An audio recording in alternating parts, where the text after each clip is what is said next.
Quitter d'un capital de 4000 $ à un capital de 1800 $ en quelques mois, c'est l'espoir ou bien c'est le désastre qui s'est passé sur un portefeuille. Dans cette vidéo, on va parler de ce qui s'est réellement passé. Parce que un abonné m'a contacté et il m'a fait comprendre qu'il a investi près de 4000 $ dans les crypto-monnaies et aujourd'hui, il a environ 1500 à 1800 $ dans son portefeuille.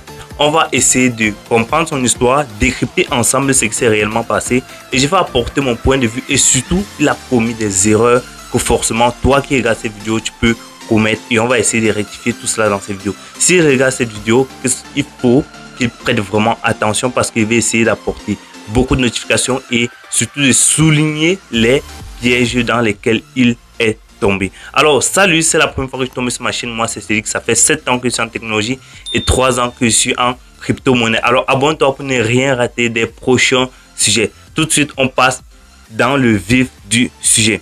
Alors je vais taire le nom, en fait c'est un abonné qui m'a contacté, ainsi de suite. Voilà, ce qui s'est passé c'est qu'il a investi 4000 $ dans les cryptos au pic du sommet. Je pense que c'est bien, c'était mars 2024 parce qu'en mars 2024 on a vraiment connu des cryptos à leur summum. Donc il a investi près de 4000 $. Ok, 4000 $ pour certains peut-être c'est pas beaucoup, mais pour nous ici en Afrique c'est quand même 3 millions de francs. Ok, donc ces 3 millions de francs c'est pas rien, c'est pas négligeable en fait. Aujourd'hui il se retrouve à plus de 1800 à moins de 1800 $ dans son portefeuille. Alors ce qu'il me dit c'est quoi? C'est qu'il me contacte, il me fait comprendre qu'il investit dans les cryptos et je lui demande quel est ton capital parce qu'il voulait que je donne certains conseils. Je lui demande quel est ton capital, il me dit 4000 $. Ok, là j'étais plutôt curieux parce qu'il me dit waouh, pour un capital assez important comme ça, normalement il devrait investir dans les bonnes cryptos. Alors je dis donne-moi la composition de ton portefeuille. Ok, parce que là en fait je veux pas savoir quand vous avez lorsque vous investissez l'argent, il faut connaître plutôt la composition du portefeuille en termes de pourcentage. Alors voilà ce qu'il me donne comme pourcentage. Il me donne du Claypool. Ok, on va analyser tout ensemble. Je regarde sur l'écran, il me donne du Claypool, 42% du Encore, 26% du Dion, 17%. Ce sont des projets que personnellement je connais pas en fait. J'ai ajouté quelques que je connais. Tao 20%, ouais, là au moins ça je connais. Tao 20%, CKB 25%, ça je connais. Props 15%, Rio je connais, 20% TAR, 20% Prop, 10%, ok, dans les différents portefeuilles. Alors c'est ce qu'il me dit et là je me dis waouh, c'est déjà assez beaucoup en fait parce qu'il me dit qu'il vient de se lancer dans le domaine des cryptos et c'est déjà assez beaucoup de cryptos parce qu'on est là à 1, 2, 3, 4, 5, 6, 7, 8, 9, près de 10 crypto-monnaies. Donc, s'il devait diversifier en 50, ça devait faire environ 400 $ par crypto-monnaie. Bon, là, c'est pas le problème. Le problème, c'est qu'il a commis certaines erreurs et on va essayer de souligner ces erreurs-là. Ok, déjà, la première erreur qu'il a commise, c'est investir au sommet du marché. C'est ce que je dis toujours. Lorsque vous voulez investir, en fait, c'est pas lorsque tout le monde, c'est pas au moment où tout le monde parle des crypto-monnaies, parce que ce qu'il m'a dit c'est que les personnes parlaient des crypto-monnaies et lui du coup il a acheté. Donc la première erreur qu'il a commise, c'est acheter au haut du marché. Actuellement nous sommes dans une période ultra calme, personne ne se fout de ce qui se passe sur le marché. Les mains faibles sont en train de vendre, les baleines sont en train d'accumuler, mais après lorsque tout va recommencer à monter, vous allez voir des personnes se jeter dans la crypto et commencer à acheter n'importe comment et n'importe quoi. Donc surtout, c'est ce l'erreur qu'il a fait, investir au sommet du marché. C'est pas lorsque les cryptos sont au sommet qu'il faut acheter. C'est lorsque nous sommes dans une période de consolidation un peu comme maintenant qu'il faut acheter dans la baisse, ok, et vendre quand c'est haut. Et surtout, mettez ça en tête, vous n'achèteriez jamais au point le plus bas et vous ne vendrez jamais au point le plus haut. Donc surtout, il faut mettre ça en tête et surtout comprendre que c'est quand les cryptos sont dans le sang, quand le marché est désintéressé comme actuellement qu'il faut acheter. Alors la deuxième erreur que ce gars il a commis, c'est en fait le manque de diversification. Bon, déjà on va pas dire manque de diversification, mais ici il veut dire plutôt une dilution de capital, ok, parce que la diversification, moi je dis toujours en fait, lorsque vous avez un capital encore assez bas, ok, lorsque vous avez un capital à moins de 5000 €, pour moi c'est assez envisageable. Moins de 5000 €, vous n'allez pas excéder 4 cryptos. Ok, Parce que 4 cryptos, ça vous met 1250 par crypto. Bon, ça c'est si vous allouez 50%, si vous allouez 25% par crypto-monnaie, ok? Mais pour moi, en fait, il a déjà beaucoup diversifié pour un débutant, ok? Il a vraiment beaucoup diversifié. Comme je disais, il a vraiment beaucoup diversifié. On appelle ça la dilution de capital. Vous savez, lorsque vous venez de vous lancer en crypto, la pire des erreurs, et celle que moi-même j'ai commise, c'est de vraiment beaucoup diluer son capital. En soi disant, si je rate cette opportunité, l'autre opportunité va prendre, l'autre crypto va exploser, ou bien l'autre projet doit exploser. Je t'assure, c'est une grave erreur. Parce que cette erreur, en fait, va te coûter très cher. Je prends un simple exemple. Tu as 1000 $. Tu investis sur 10 projets. En supposant que tu mets tout cela de part égale, ça fait 500 $ par projet. Un projet fait x2, ça fait 200 $. Tu ne pourras pas prendre de profit parce que tu vas te dire j'ai 1000 $ et un projet a fait 200 $. Je ne peux pas. Mais du coup, si tu prends les 1000 $ et tu divises par 2, tu mets sur un projet, ça fait x2, ça fait 1000 $. Tu vas te dire waouh, j'ai pris ma mise de 1000 $. Ok? Pas ma mise, mon capital de 1000 $. Là, tu es susceptible de prendre peut-être 50% de bénéfices.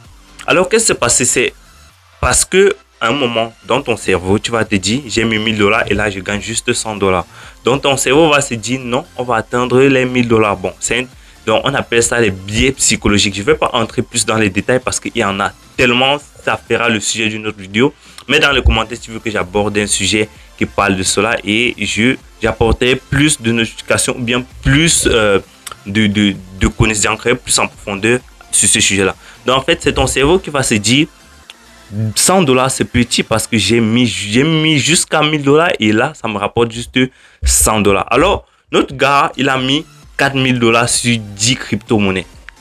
Là, on est dans une dilution. Juste pour suivre les cryptos, c'est assez compliqué parce que les projets en crypto-monnaie, il faut vraiment les suivre. Que ce soit l'équipe, sur les pages Twitter, comprendre les petits tweets. Donc, franchement, il faut suivre au pas, à la loupe.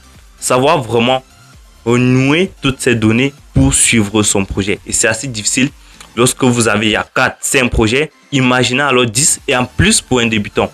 Donc, c'est une erreur qu'il ne faut pas commettre si toi, tu veux te lancer des crypto-monnaies ou si tu as fait cette erreur. Parce que moi, à un niveau, j'ai dû me débarrasser de certaines cryptos à perte juste pour reconcentrer mon capital et avoir un portefeuille assez sain et qui convient à mon profil. Ok?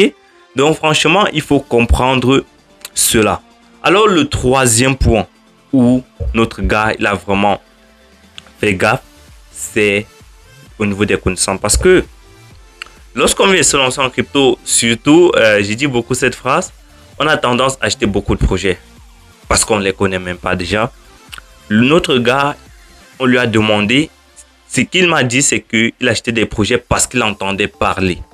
Ok? Ce que je vais dire, c'est que lorsque vous voulez vous lancer en crypto-monnaie, le premier investissement que vous devez faire, c'est sur vous. Investissez sur vous, sinon vous allez perdre de l'argent. Vous allez apprendre en perdant de l'argent. Moi, personnellement, la majorité des fois, j'ai appris en perdant de l'argent.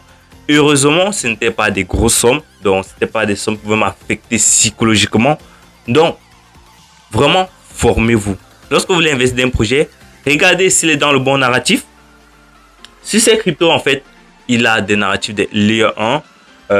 Mais après, c'est juste Tao que je trouve assez intéressant. Je ne dis pas que les autres crypto-monnaies sont mauvaises. Non, loin de là, loin de l'idée. Parce que les layer 1, ça reste des couches de base. On va toujours les utiliser. Mais il faut comprendre que nous sommes dans un contexte technologique global où on a des narratifs qui vont être plus mis en avant.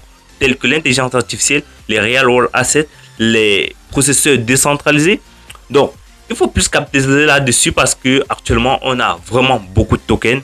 Ce sera l'objet d'une vidéo. On a beaucoup de tokens et on risque d'avoir vraiment des capitaux qui vont se diriger vers un secteur cible, un secteur qui apporte vraiment une révolution immédiate sur le côté technologique. Donc, il faut vraiment comprendre cela et être capable d'avoir une vue globale, que ce soit sur l'analyse fondamentale d'un projet, l'analyse tokenomics. L'analyse tokenomics, c'est la manière dont est géré le token du projet. Ok? Si vous voyez par exemple un projet où on a 30% qui est alloué à l'équipe. Là, il faut se poser des questions. Si on a 20% qui est alloué aux pré-sales, c'est-à-dire aux investisseurs primitifs, en fait, si on va dire comme ça, il faut déjà se poser des questions. Comprendre tout cela. Et forcément, c'est pas parce que j'ai dit cela et que tu as regardé la vidéo que tu vas vite comprendre. Ok? Moi-même, j'ai appris, mais c'est lorsque tu commets l'erreur fatale que je dis que, ah ouais, là, mais forcément, il faut que tu saches, en fait, l'erreur que tu as commise pour ne plus tomber dans le piège. Donc franchement, formez-vous. Dans la description, je laisse un lien WhatsApp qui va te permettre de rejoindre ma communauté où je partage des conseils. Et là, en fait, tu pourras t'aider gratuitement, vraiment gratuitement à améliorer ton portefeuille, apporter des conseils pour que tu puisses réussir ce bull run. Donc, après cela, on a la gestion émotionnelle. Oui, c'est vraiment extrêmement important. Beaucoup de personnes ne le disent pas, mais personnellement, je l'ai vécu. Lorsque on arrive à une période où tu entends tel est devenu millionnaire, tel a gagné de l'argent avec de la crypto, tel crypto est en train de monter, tel crypto a fait x10, forcément, tu entres dans un bruit où tu ne t'attendais pas, dans un monde de requins. Franchement, tellement de choses se passent.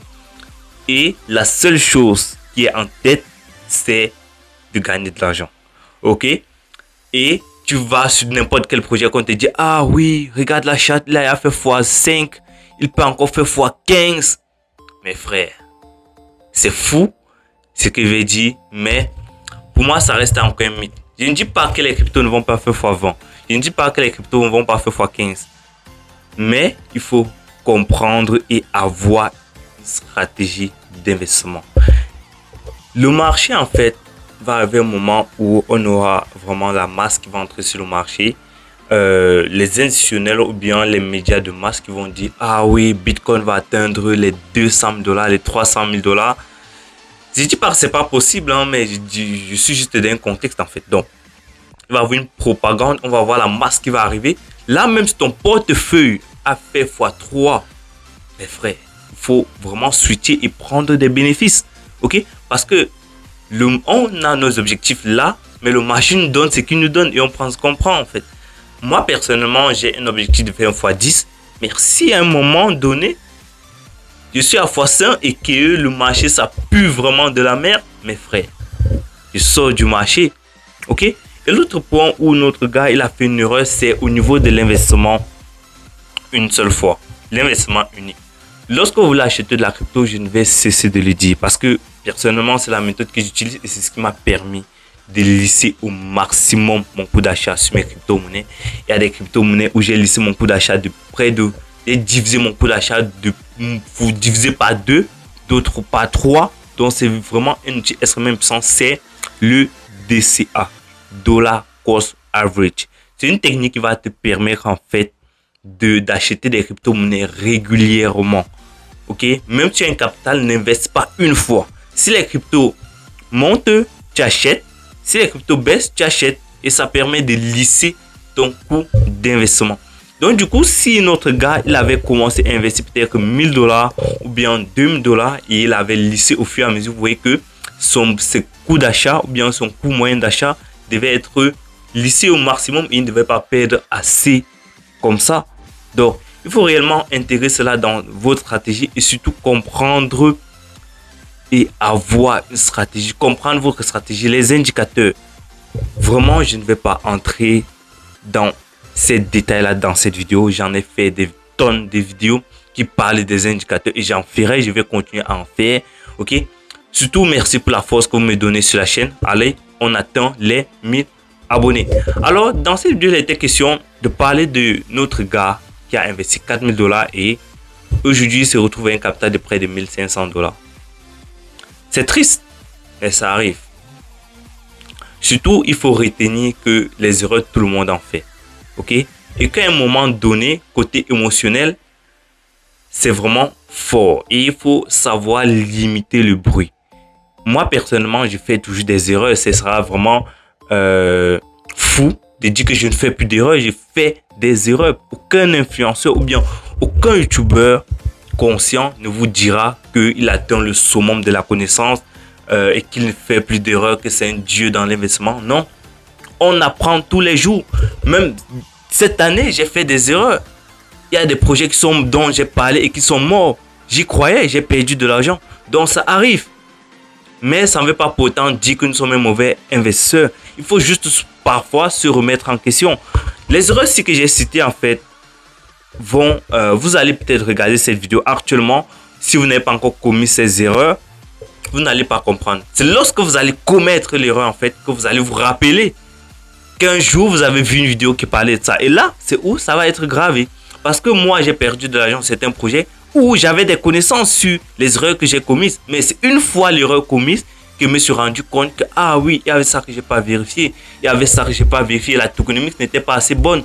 Il y avait le fondateur du projet était anonyme. Il y avait des... Franchement, ce sont des choses que c'est lorsque vous allez commettre des erreurs qu'il faut avoir l'humilité de se remettre en question.